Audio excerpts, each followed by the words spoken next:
Good morning. I'm Henry Stokman here with ECG. I'm a principal here with the revenue cycle practice, where ECG, I lead the revenue cycle practice, where we focus on clients of all different shapes and sizes, specifically in the acute and professional side, working on optimization, strategy, and additional optimization from a metric standpoint. Today, we're going to be talking in our webinar about revenue cycle reinvented, turning AI into measurable KPI impact. Today's webinar is really focused more on how we can convert some of the AI implementation tools into things that are going to be actually measurable and quantifiable. I'm guessing most of the folks on the call today have been pitched by dozens of different AI vendors over the last year. Of those vendors, some of you may have even adopted or implemented something, but I'm willing to bet that a year or so into that, most of you are probably asking the question of, has this actually moved the needle? How do I measure it? And how does it differentiate itself from some of the many other items that I already have in place, whether it be operational efficiency, KPI improvement, or even staffing optimization? To help us with that dialogue today, I am joined by Carol Howard of Janus Health. We'll be having a conversation today talking about the entire spectrum of the revenue cycle from middle, back, and front end, and how their technology and other technologies in the space can help us optimize and improve overall measurement and quantification of these AI tools. Carol, thank you for joining us today. If you don't mind doing a quick introduction of yourself and a little bit about your background. Hi, Henry. Thank you for having me today and allowing me to speak with you guys on this topic. So a little bit about me. I'm VP of Innovation and Adoption at Janus Health, and I look out for our clients and try and partner with them so that they can see measurable improvements with automation and AI that they implement. But I come from three different angles. I am a nurse, and I have worked at the bedside. I've been over UR teams, CDI teams, but I also led rev cycle inside of a hospital, and now I'm focusing on AI adoption. So what I've really learned about this topic is AI truly only matters if it changes operational behavior. People have to use the tools. And if it moves financial KPIs. So making sure that they're measuring what's going on, the baseline, and how automation is helping them and AI is helping them. Because hospitals don't need more data and dashboards. They need fewer denials, faster cash, and less manual work. So excited to talk to everyone today. Absolutely, and thank you again for joining us. I'm excited to have this conversation and kind of see where it takes us. So with that, we're going to kind of just lay the land for everyone joining us today. I have a number of open-ended questions that I'll be asking Carol. We'll have some dialogue back and forth. We're planning to use about 45 minutes of this time to kind of go back and forth, and then we are reserving some time at the end for some Q&A. So for those that have questions, feel free to put those in the chat box. We'll address those as we get closer towards the end of the session today. And then any questions that we do not get to during our time today, we will try to address after the fact and get the answers to the questions that you all have. So with that, let's get started. So I think first and foremost, let's just kind of kick things off on, where Carol, does Janus see itself in the world of revenue cycle AI today? Where do you guys kind of fit? So back to your comment at the beginning, Henry, there's a lot of companies pitching AI and automation right now. And so Janus is part of that. We're one of the leaders in the field, but we really want to prove that AI can move hospital KPIs, not just generate that excitement of, oh, we have AI or automation. But we focus on those operational use cases where health systems can measure fewer denials, faster authorization completion. You want to reduce your manual touches and use your staff for higher level processes and decision making. And from my perspective as a former operator, that matters because hospitals spend a lot of money on these solutions, right? So they really need help and a partner to reduce that expensive workflow friction upstream, especially in prior auth. I always think about things from a root cause analysis, and everything on the back end is due to something on the front end. So if you can use systems to help you on the front end, you're way ahead of the curve. And just a quick example, at Carle Health, Janus processes like over 1 million authorizations annually for them. And they have reduced their authorization type denials, but also what's more important, because I ran a prior auth team, is they are now out 30 days from scheduled procedure. I remember operating within 3 days of surgeries and having to call surgeons and patients to move things around, and that is very disruptive. Physicians aren't happy, patients aren't happy. So that's an important thing to do. Absolutely. I think that's helpful insights. And where you guys are really kind of focused right now is really, I think, at the crux of where a lot of organizations are really trying to like optimize opportunity. I see that even on our side on the ECG front when we're out doing work with different clients or even doing advisory work and optimization work on the revenue cycle side. A lot of them are recognizing that the front end is really where like everything is breaking down, and we need to really zero in and try to optimize that. So with that in mind, I kind of had a little bit of a lead in here, but from a front end standpoint, like what do you think is like the highest leverage opportunity in the AI space, or at least the hardest place to win? And where does Janus kind of play? And not even just Janus, like even what you're seeing in this in the marketplace from an AI standpoint. What are your perspectives on that? So completely agree. That's where you're going to make your margins, is getting it right on the front end, and preventing that downstream failure. So eligibility is a big thing, making sure that you have the right insurance on the encounter.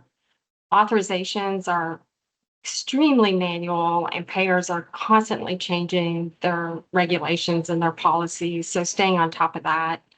I'm seeing more and more documentation readiness up front. And what I mean by that is not only documentation from like a CDI perspective, and I know we're going to get into mid-rev cycle, but what I'm talking about is in rev cycle management, those physicians need to document specifically for authorizations. So getting that right up front.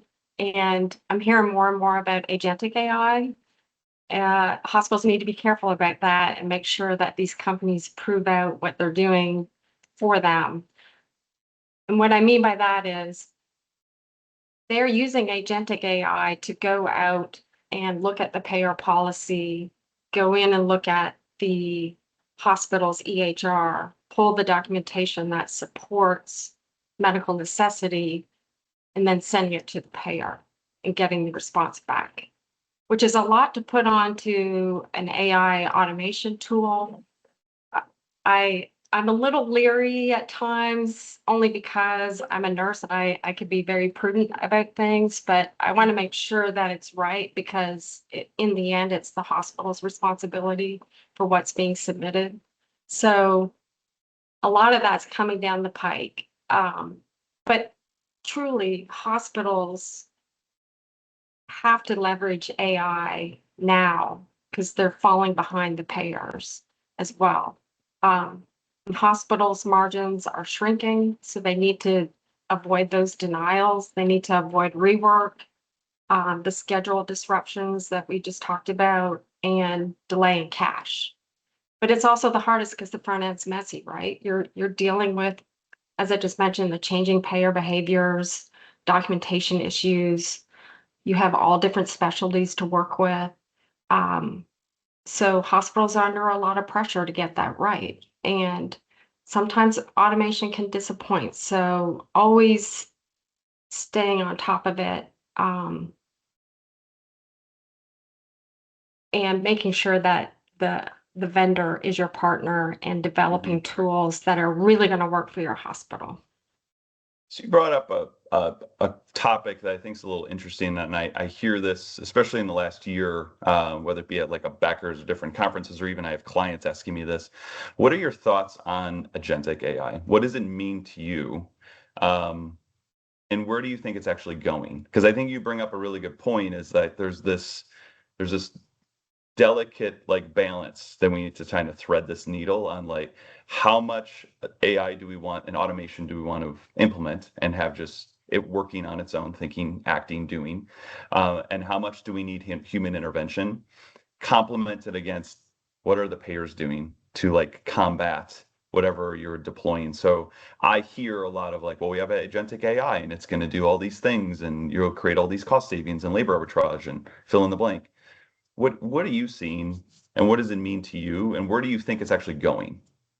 So a that's part of the excitement of AI, Yeah. right? Is this agentic AI. And like I can envision and think about, oh gosh, yeah, the next step would be look at the payer policy, pull the documentation. If it's not there, set up alerts for the Hmm. doctors and like start pinging them. And not that doctors want to be pinged anymore, but Right. um, that's the place to do it, right? You want your documentation correct right up front. And when you think about agentic AI, it will eventually get there and be very good at it.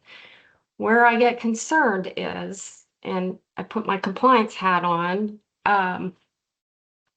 you have to keep AI within a confound. You don't want it running wild. So Yeah. if hospitals don't have a good governance, if they don't have good data, so think about structured documentation and things like that, AI will, it may get confused, it may make things up. Um, Hmm. it may do really well on certain things and pull the information in and you don't need to be concerned about it. But when you're talking about a big surgery or something like that, you want to make sure that agentic AI is not hallucinating and coming up with stuff. So I think a human in the loop will be important for a while to review the responses from agentic Hmm. AI. Um, and I do think hospitals need to be really thoughtful about their data, make sure it's very structured, it's clean, that the definitions are consistent. So there's lots of things that need to happen and need to be, I don't want to say controlled, but I'll use the word controlled before agentic AI is extremely successful. Does that make sense?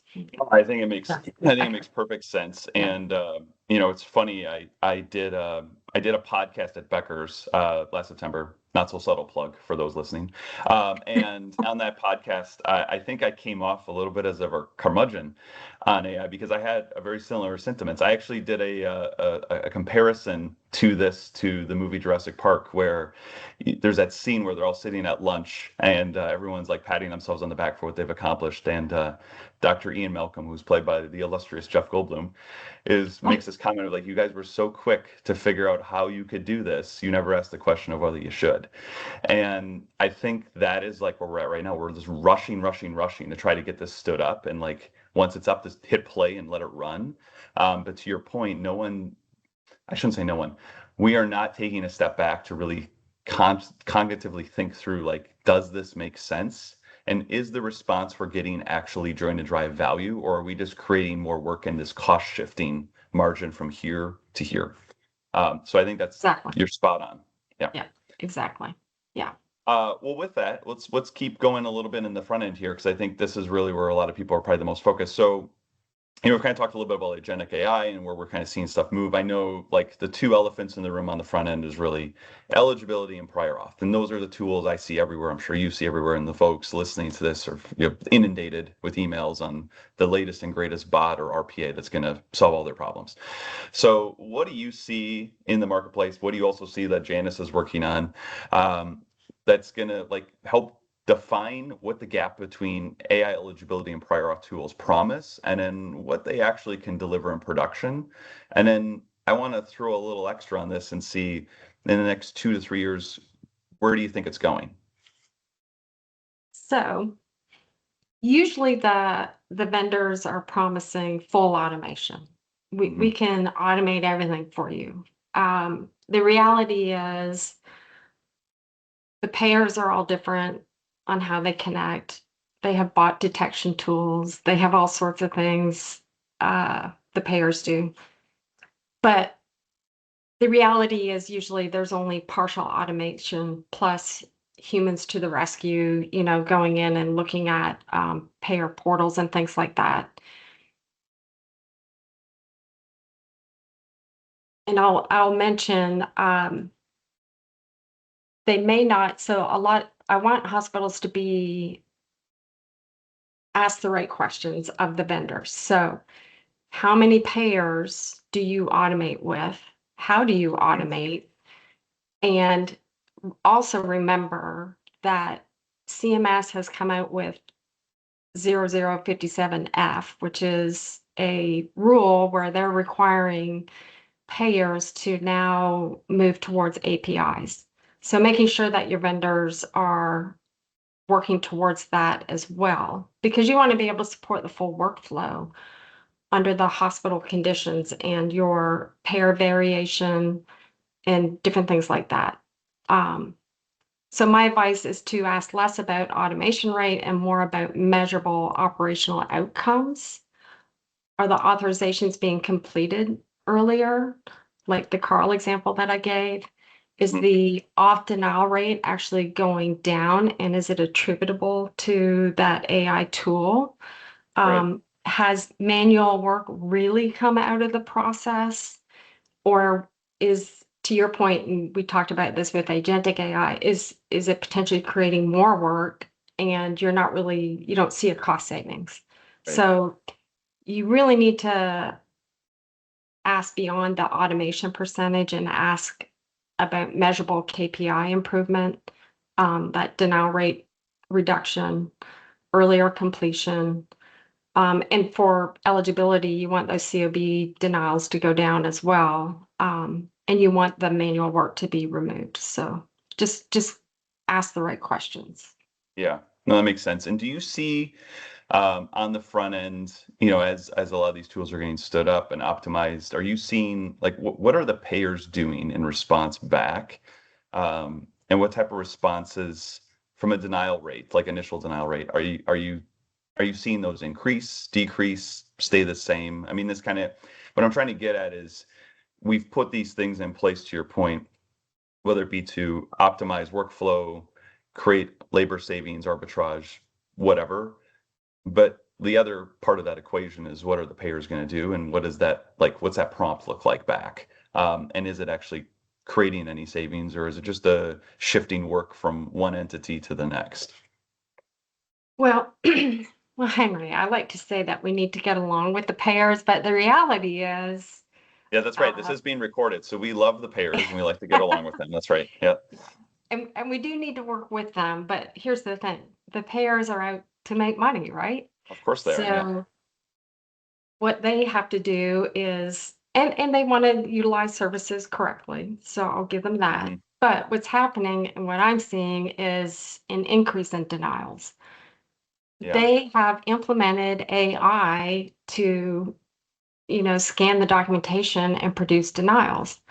And like even think about the WISER program as an example. Traditional Medicare has not required prior authorization before. right. Um, and now in 6 states for 17 different procedures, they have hired different AI companies to be that middleman between the hospital and CMS to look at what is being submitted. And the way they get paid is through reduction of those services. So, I mean, everyone's using it. The payers are most definitely using AI. They are going to keep denying. They have bot detection tools out there.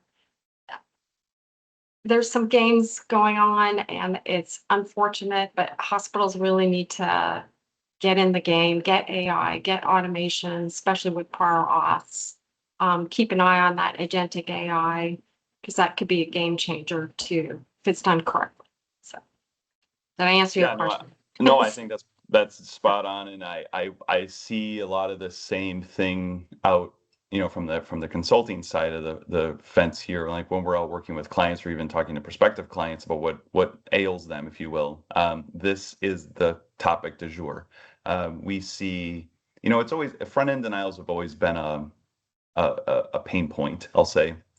But I feel like in the last 18 months, when I look at their top 5 initial denials, they're all front related. They're like eligibility, prior auth, med nec, boom, boom, boom. And they look just almost programmatic, because they are, in the way in which they're coming back. And so it's becoming very challenging, I think, especially to your point. Smaller organizations either maybe can't afford to do the investment into this technology, or they maybe don't have the wherewithal to do it. I think they're going to feel an immense and I think they are. So conversation is paramount, for them to really be trying to think through what is going to be their strategy, to, I don't like to use the word combat that, but that's really what it is. It's where you're in a bit of combat and trying to figure out how you can have something to fight back that's not going to just bleed into your margin of having bodies touching a million more accounts every day. So yeah, I Exactly. 100% agree. Exactly. And also just thinking about it, the rev cycle needs to look at their managed care contracts and start thinking about what the payers are doing and using AI to deny. They need to start writing into their contracts that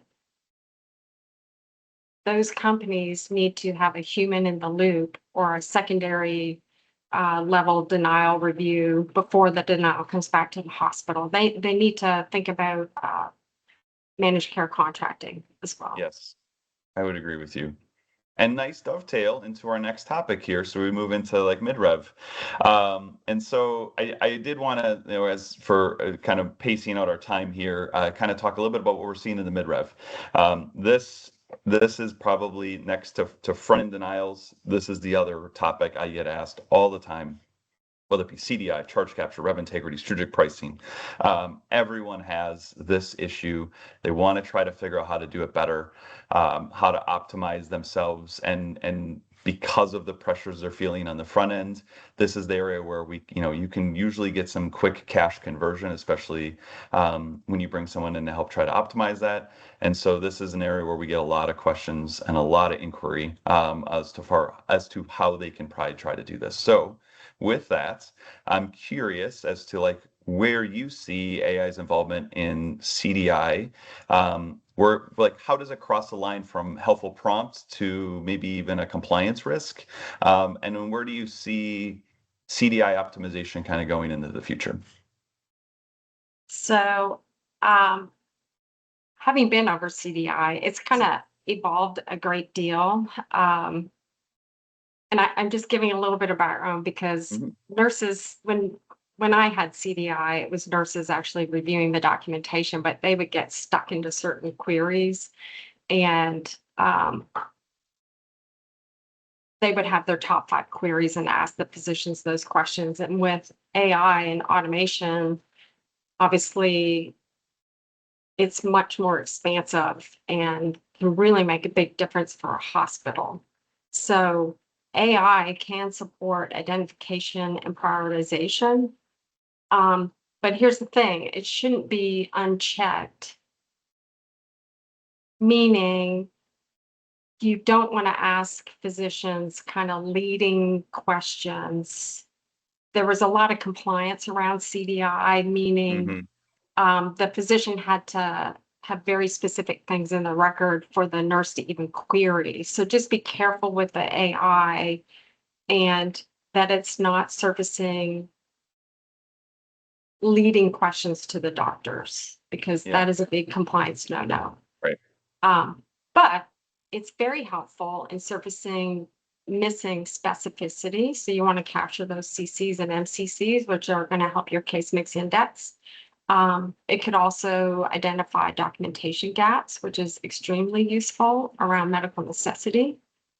Um, the human and compliance framework absolutely have to stay in the loop here, though, especially in the hospital setting. So AI should help teams work smarter, maybe prioritize certain queries to the top and ask consistent queries, but accountability for that clinical documentation and coding integrity still belongs to those humans, to the doctor, to the coding specialist and the CDI. And this again goes back to how large language models learn. And hospitals need to stay on top of it and have that governance structure to make sure the model is learning with clean data and stays within the guidelines. Yep. So that's really important. No, I think that's really good perspective. And I think kind of a secondary question to this was kind of dovetails off of that is we see, and I see it a lot now too, a lot of folks wanting to like dive into computer assisted coding.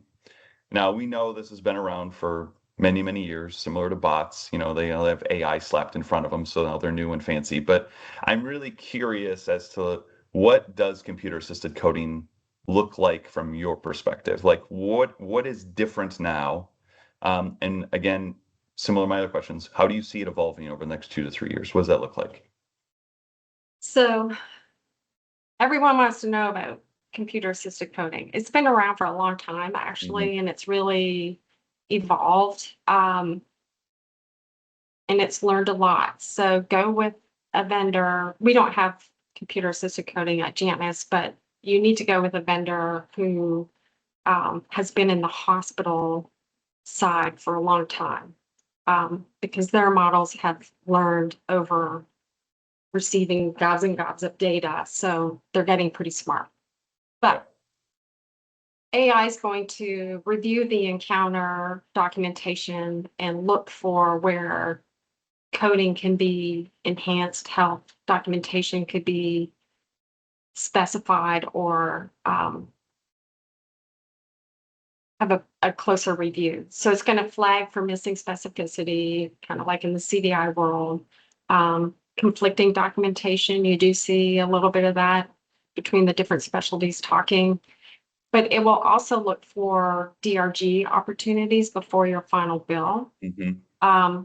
It would be interesting actually to feed in where hospitals see a lot of DRG downgrades and kind of preemptively look at those DRGs to prevent the downgrades. But anyway, AI is getting better at contacts, better at prioritizing. And it's not just pattern matching. Older coding tools often help coders find terms, and new approaches are moving closer to interpreting documentation and surfacing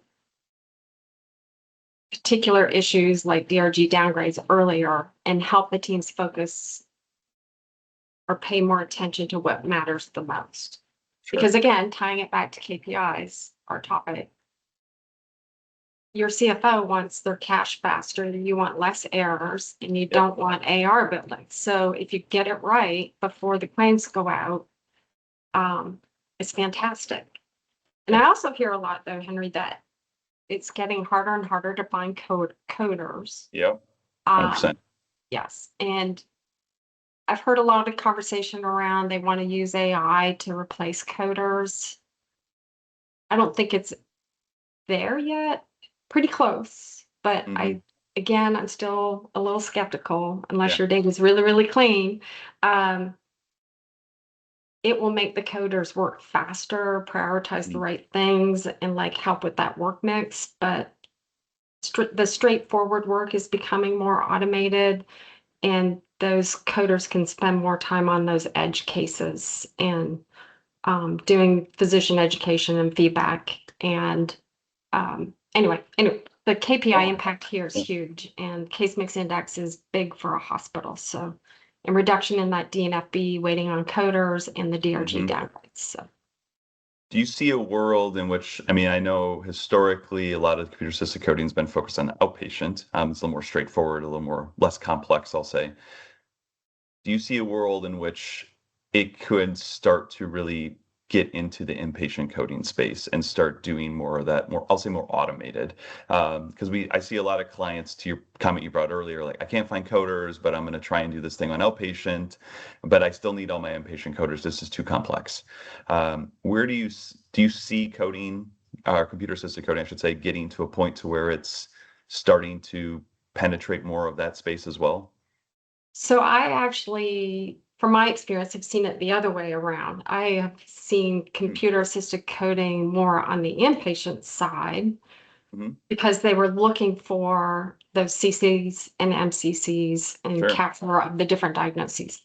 Outpatient is a little bit more difficult. And they have a few different things going on there with HCCs and things like that. And they want the patients, especially for those hospital systems that have internal coverage or um, their own insurance plan. Sure. So the way they Well, get paid is through HCCs and how sick are these patients. And in the outpatient world, it's difficult to capture all those things because the documentation isn't always the best from the physician offices. So I see it growing more and more on that side, but I saw it starting more with the inpatient side. okay. No, that's Yeah. fair. Yeah. And hopefully, as this gets better and better, it'll start helping prompt some of the physicians with their own coding. Because one of the feedback things I hear constantly when we're doing these types of charge capture opportunities or what have you is that physicians are like, I'm a physician, I'm not a coder. It's like the old Dr. McCoy from Star Trek. I'm a doctor, man. And so I always laugh at that because it always reminds me of that. But I always am optimistic that we can get to the point where that can help tighten that up so they're not having to know all these codes. I'm always impressed by some of these physicians that rattle off these crazy CPT codes because they have to do them all the time and because the coders are not able to capture them. So exciting times and hopefully that will continue to evolve, and I look forward to seeing where that goes. Moving along here, I wanted to jump into kind of the third component of our conversation today is the back end and really kind of talk about some of these questions. I know today we're really kind of wanting to dial in on measurable KPI impact. So I wanted to spend some time on this part specifically. This is where all the KPIs essentially kind of derive out of from the areas of which we've been talking about up to this point. So let's talk a little bit about denials. So denial appeals are usually the easiest place to point to like AI wins. But how would you categorize or how would you suggest an organization balance faster denial recovery versus, say, addressing an upstream process or output problem? Like, what does that look like from your perspective? And kind of getting back to the crux of today's dialogue of like, what's AI and what's not? So the back end and appeals is where organizations can really capture some cash quickly. And having automation there or a large language model um, write that appeal letter for you can really bring down your AR days and bring your cash in. And having said that, and I'm thinking of a few different things here, obviously you don't want it to come to a denial, right? You always want it, we've talked about this, but you want to move those issues up front. So looking at the denials, so the AI automation team or vendor that you select, you need to really make sure that they are looking for what denials are coming in, why they're coming in, and help you prioritize moving something up front to fix that. Very important. Hmm. Kind of doing the root cause analysis. I used to do A3s and I was a geek about all of that Yeah, stuff, but it's amazing what can break down in a process. sure. And that's another point is when you have a process and there's so many different failure points, if you layer AI over top of that, it's only going to create your denials 50 times faster Yeah. than when the humans were doing it. So you need to really make sure that you're looking at the full process and understanding what's going on and where those denials are happening. But specifically to appeals, you don't want to have to appeal. I mean, AI is great for that short-term cash on the back end to pull it in. Yes, 100%. But what you really want is something on the front end upstream to fix that.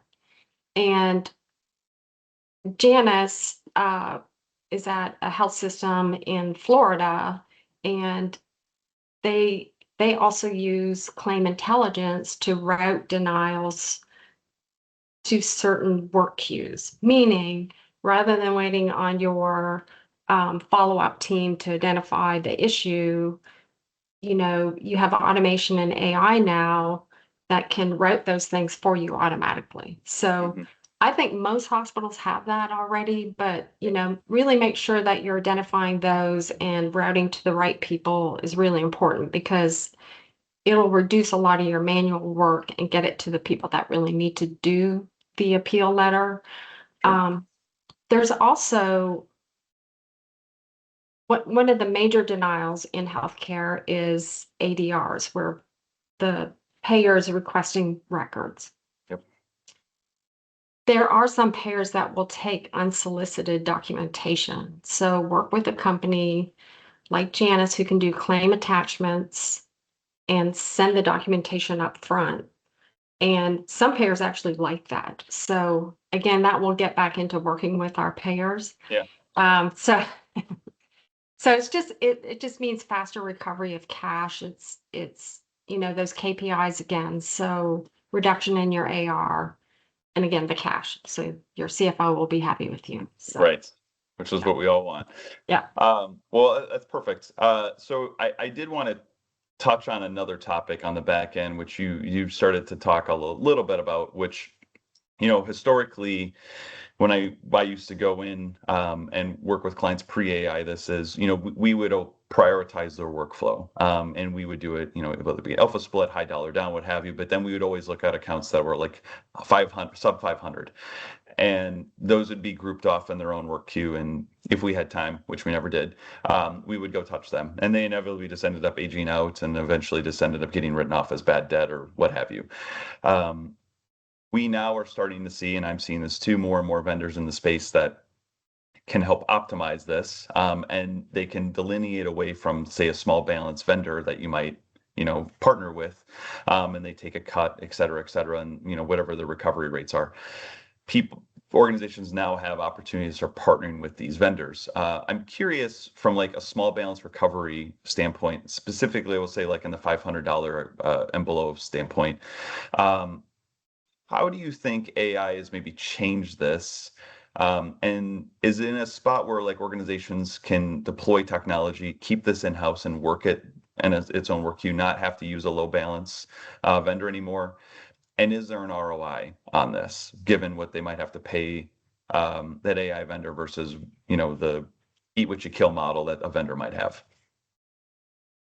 So yes, potentially they can bring it back in-house, but hospitals again need to really look at this and Mhm. analyze it. So AI or the models can predict what's going to be paid and what won't be paid.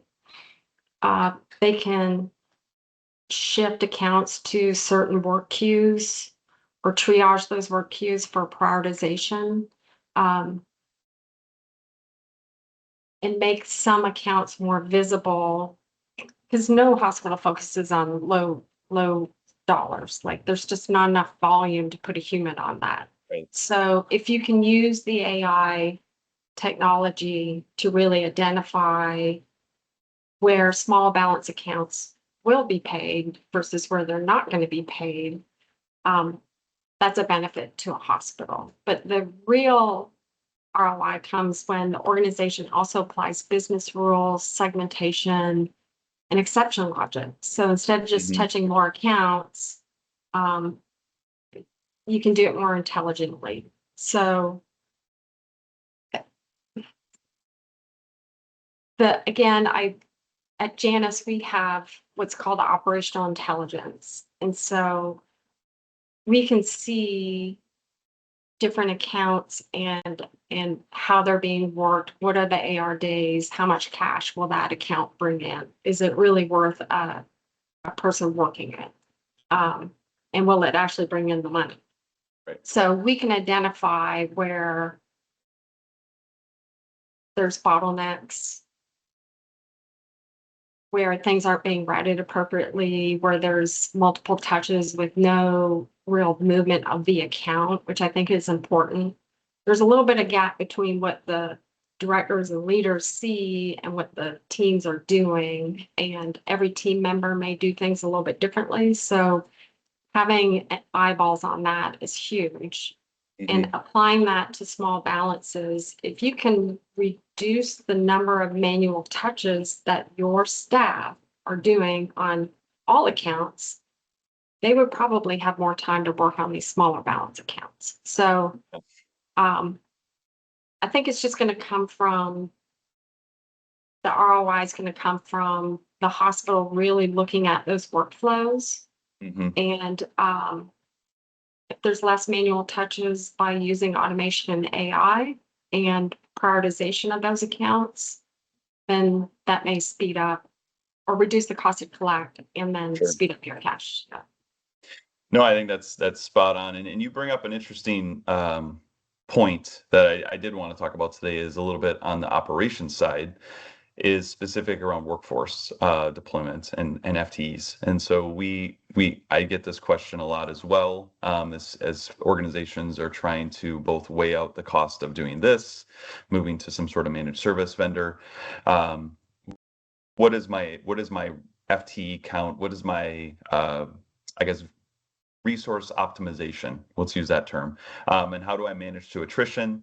And what does my ideal future state look like? So can you talk a little bit about how AI is changing like workforce deployment in our RC operations, and where do you see that headed?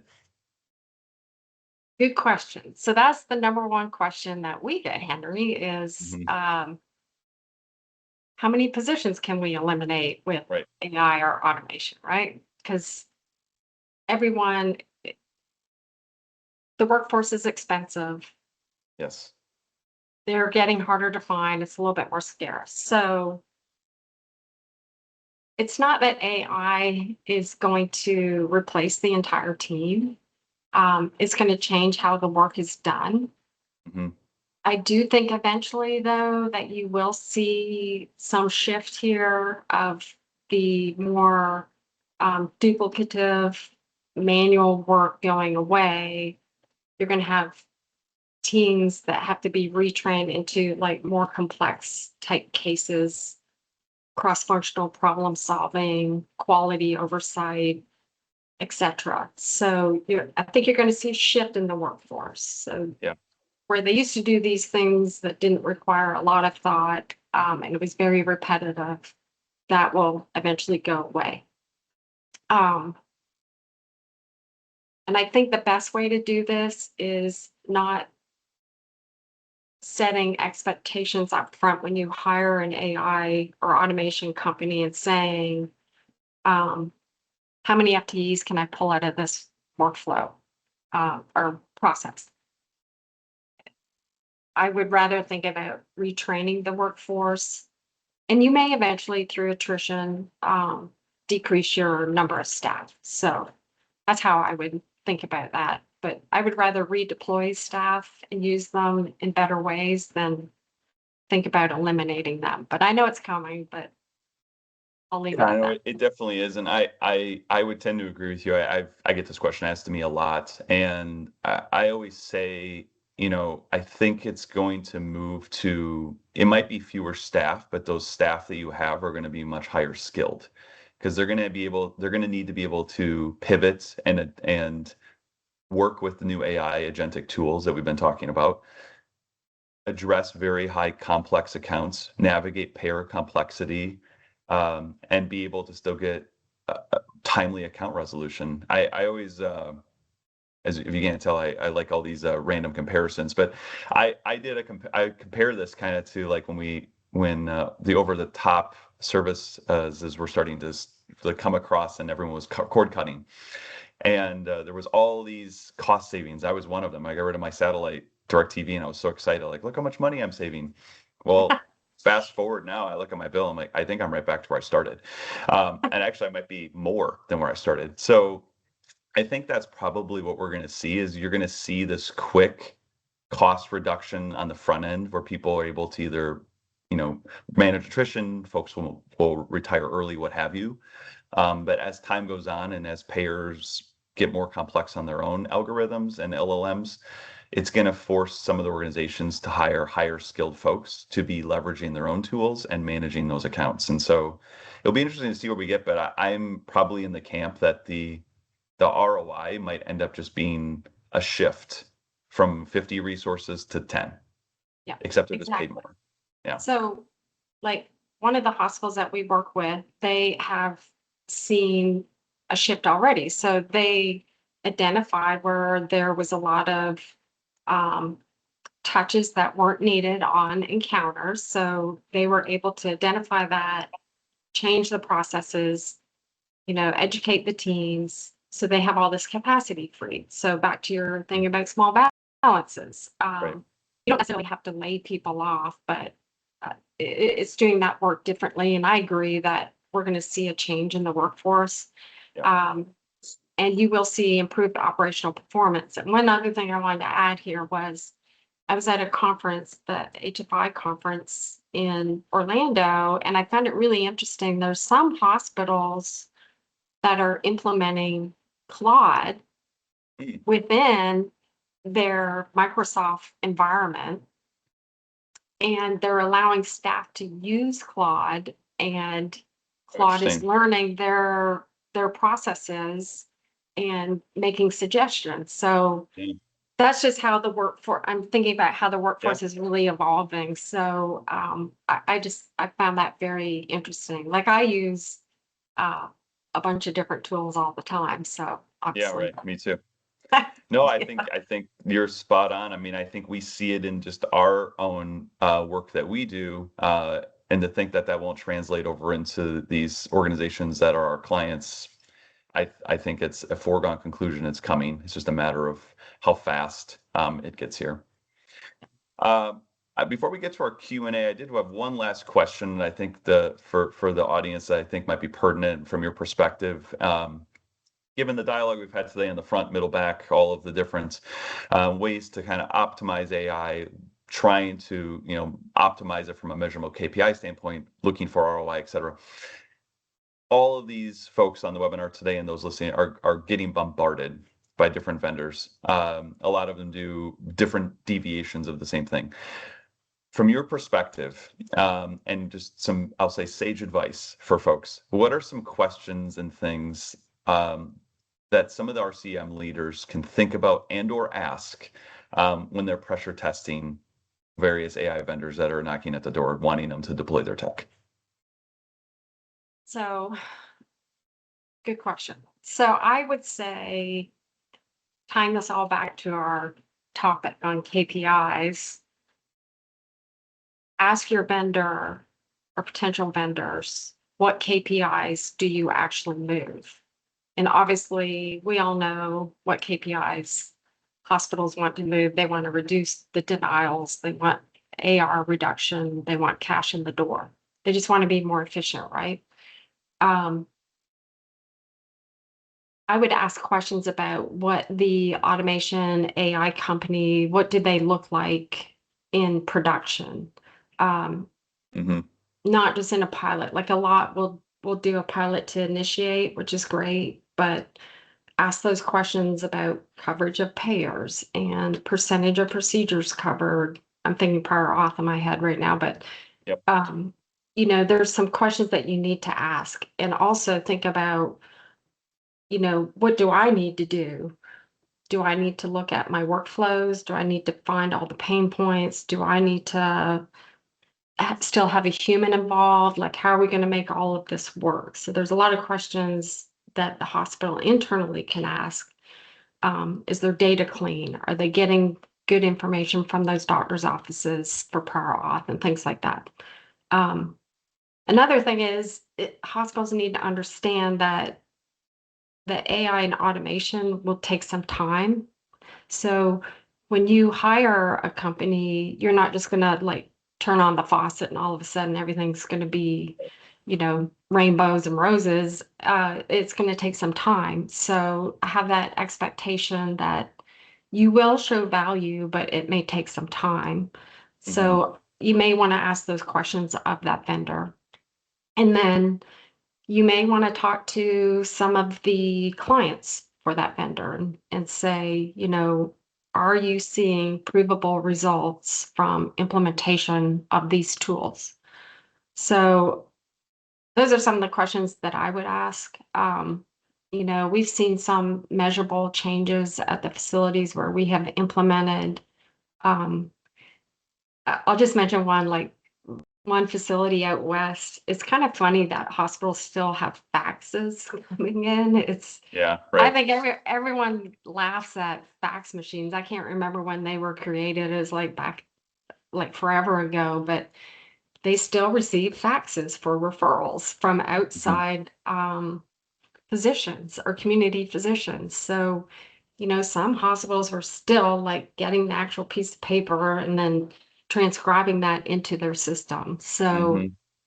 there is AI out there and automation, Yeah. Janus referrals. They can really free up a lot of workflow and capacity there. So anyway, just really ask the right questions of your vendors, and have them provide data and or references for you.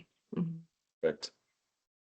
Excellent. I know we have some questions that have been rolling in here, so I do want to take the last 8, 10 minutes or so here to kind of address some of those. So, in no particular order, I will just hit on a few here. And then for those of the questions we do not get to, Carol and I will try to get to them separately after the webinar, and follow up with those so we can be responsive to your questions.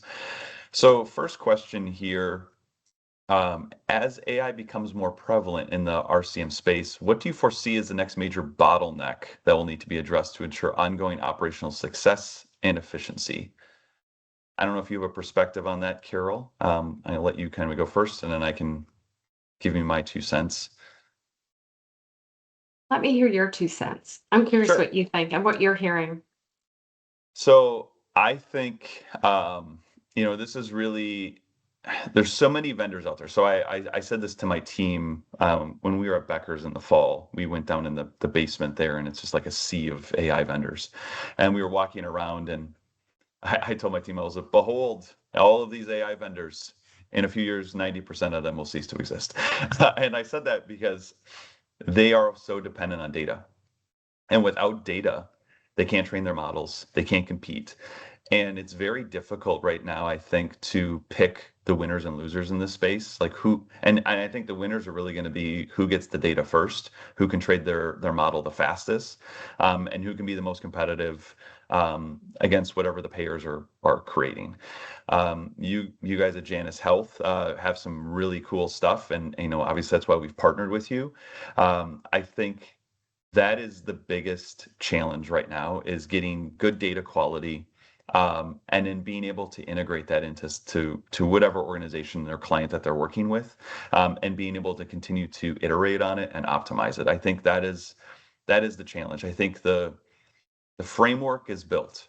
Now it's, can we actually drive the car, and can it do all the things that we hope it can actually do? Similar to the conversation we'll be having today. And I think those are the big unknowns out there. I don't know if they're necessarily bottlenecks, but I think they're going to be curvatures in the road. I'll say it's not a straight path for sure. So 100% agree. And when it comes to data, it's so interesting. So when I worked at a facility in the Southeast, if you think about the data and the electronic health record, we had one system in the middle that was for documentation and orders and etc. But we had a different system on the front end for eligibility, and we had a different system on the back end for patient accounting. Mm. And what a nightmare that is, because now you have all these siloed data structures that now have to be somehow joined together to make sense of the data. So when hospitals are looking at automation and AI vendors, think about if you hire one company to do eligibility and prior auth, and then you hire another company to do coding or CDI, and then you hire another company to do back-end denials, appeals.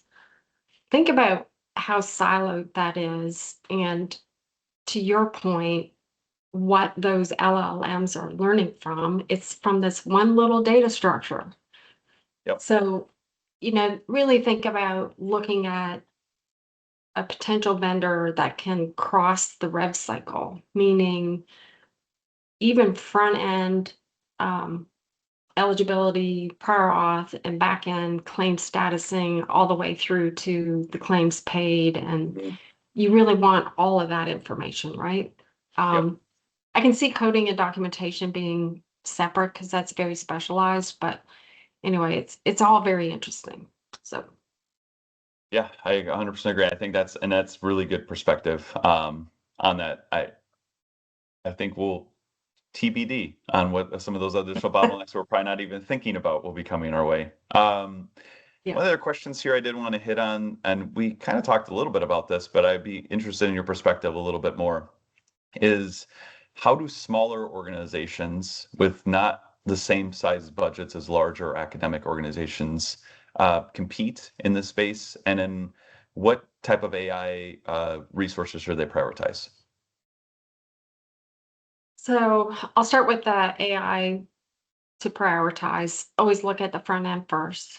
Mhm. So um, prior auth is very manual. So look at that first. And coding, obviously, everyone's looking for that right now. So those two things. And I will also say most vendors are going to work with you. So depending on their pricing structures and how they charge for things, I would hope that they would be willing to work with these standalone facilities, which there's not many of them anymore, or smaller sized facilities. A lot of them, like if they have a certain EHR, which will go unnamed, but if they have a certain EHR, Yeah. they will have like the same system and be um, part of the larger health systems EHR. Uh, that will also help because they'll be able to integrate quicker with you if they're with the larger health system and you are using their instance of that software. Um, that will make it easier and probably shouldn't be as much money. So work with a vendor who's going to work with you. Yeah, I would agree. And I've had this question as well. Back to the prior question on the data piece, there are a lot of vendors out there looking to get data. And so they're willing, to your point, work with you. If you're able to give them data to help them train their model, they're going to be more than willing to want to help you optimize your rev cycle practice. And so I think in this winner take all environment what we're in right now, where everyone's clamoring to try to get to the top, as the organization looking for that, there's a lot of opportunity out there because they're willing to work with you. So I would agree. I'm going to do a couple more questions here. So what in the next 2 to 3 years, what on the AI front do you think will scale the fastest and why? Oh And that's a good gosh. question. So that is a good question. I think what is coming the fastest and probably is the most important is the agentic AI that we've Mhm. already talked about. Um, I think that's really exciting, but again, be really, really careful with it. Um, Make sure that you're working with a company that has a lot of integrity and Yeah. is going to stay within the confounds and have the human in the loop and make sure the hospital has that governance and structure to really watch what's going on. Mhm. But I do think agentic AI has the most promise. Um, I haven't seen anything extremely, let me change that phrase. I haven't seen anything from start to end that across many payers that is working extremely well at this point, but it's coming. So keep an eye on that. Have you seen anything? Have you seen any vendors out there with their agentic AI really working? No, Yeah. not yet. I mean, I hear a lot about it. That's probably why I'm a little bit of a curmudgeon on it sometimes because everybody's like says they have agentic AI, but I haven't really seen it in Yeah. application. So, but I would agree with you. I think that is probably um, the next frontier, if you will. And I think that coupled with what we were talking about earlier with the workforce, I'll call it retooling, where you have more of a leaner but meaner workforce. With agentic AI is probably where things are headed in the next 2 to 3 years, and it's going to be combat ready. And I think that's where I kind of see things moving, versus picking like prior auth is going to like run away with the show. I think it's going to be more of like a holistic approach that's well rounded across end to end within the rev cycle space. That's where I see things kind of moving. And you see a lot of vendors.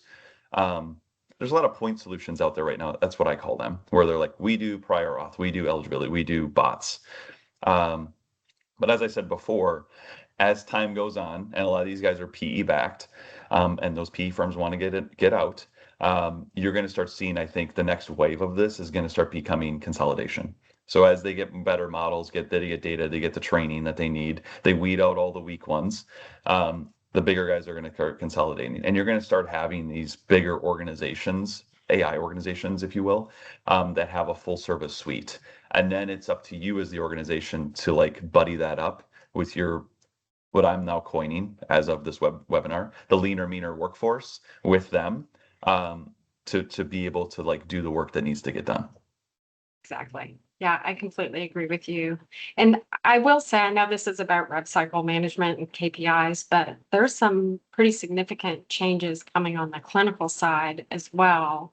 Mm-hmm. Because there is a shortage of physicians, and it's pretty amazing some of the things that is happening on the clinical side. So hospitals need to keep an eye on that as well. So 100% agree. I think that could be a topic for our next webinar. yeah. So our last question here, because I know we're approaching time here, and this is one I saw earlier, and I kind of made a mental note here to come back to because I like it. If RCM operators can do one thing in the next 90 days to start capturing and capitalizing on AI value, what is it?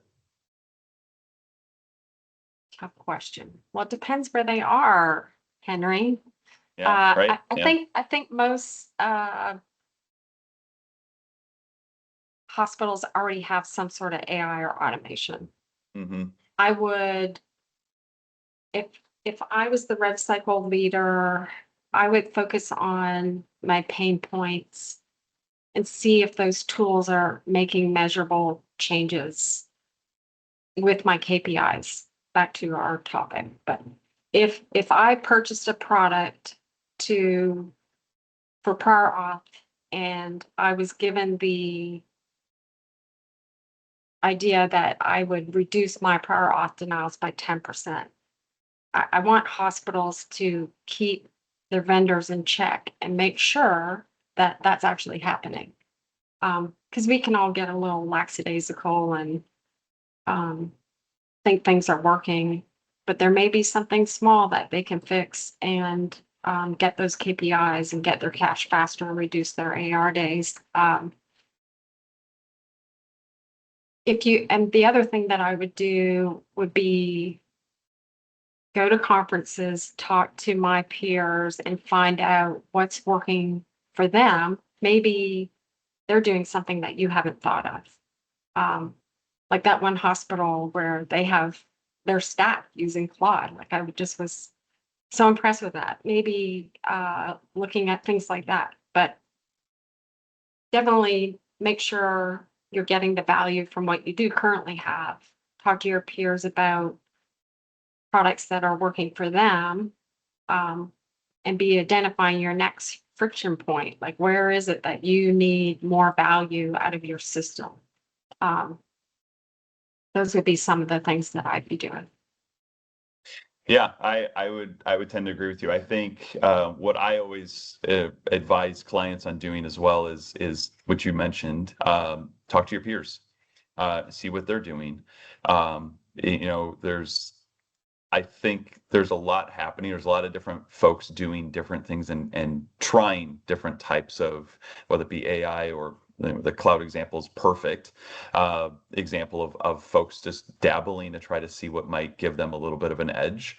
I think going to different conferences, talking to your peer group and pressure testing things yourself, as well as, feeling out different vendors and what they can do for you, and seeing what's going to make the most sense for you. I mean, as I said earlier, a lot of these organizations are in a really good spot right now because you are in the driver's seat. You get to pick which vendor you might want to partner with, and it may or may not work, but you're going to learn a lot along the way, and you're probably going to be able to negotiate a decent deal on that learning journey. And doing that now is going to be, I think, more valuable than waiting when what I think will happen is the consolidation phase, and then you're left running trying to play catch up. And who knows what those costs will look like. So I think getting in front of this now, thinking through what your next 12, 18, 24-month plan is, both from a staffing standpoint, workflow optimization standpoint, and then what is your AI adoption look like, and how do you phase that in with whatever budgetary constraints you have, I think is really paramount to stay at the forefront of this, and then just continually asking questions, talking to your peers, and joining webinars like today. A little shameless Exactly. plug there for us. Yep. Talk to Janus. That's right. And talk to Janus. We would Talk to love to ECG. talk to you. That's right. Well, I know we've kind of come a little bit over time here, but I do want to thank you, Carol, today for your time. Thank you, Janus, for giving us, Carol, today for learning a little bit more about what you guys are doing in the AI space, getting some of your perspectives. And I want to thank everyone for joining the webinar today. Like I said, I know there's other questions in here we didn't get a chance to get to, but we will try to follow up with you timely here and get some answers back to you. Please, if there's questions, any additional questions, I think, feel free to let us know. But thank you again for your time, and we look forward to meeting with you all again in the future. Thank you. Thanks. Have a good day, all.